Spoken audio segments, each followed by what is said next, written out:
Okay, you guys, so we have been talking about using a value scale to create um, the appearance or illusion of form instead of a flat shape. So, a form is something that looks more three dimensional. And when you add highlights and shading on your object, this is what's going to elevate your artwork and make it look even better, right?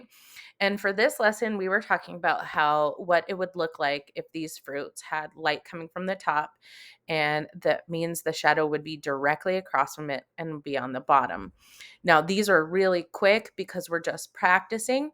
So I want to do something a little bit more advanced. So, for example, if we were creating a blackberry, which I just have the marker selected and I use the custom palette to make a dark purple color, you are going to have to think of each one of these little dots or seeds that are on the blackberry as something independent, as a form.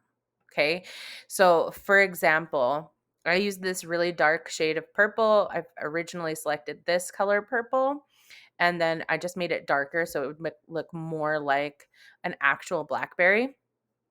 So this is my original color. So everything that's in this custom color palette is considered part of the value scale for this purple shade. Okay. So if I choose, I'm going to go lighter. Okay. I'm going to go lighter and I have my pen tool selected and I'm just going to make this a little bit bigger. But you are going to add the lighter color. Oop, that might be too big. Let's try that again. There we go. You're going to add your light on each one of these seeds. Now, because the opacity on the marker is turned down just a little bit, it's not, I'm not going to have to add a shading because every time these seeds like overlapped, they created their own shadow, which is pretty nice, pretty helpful.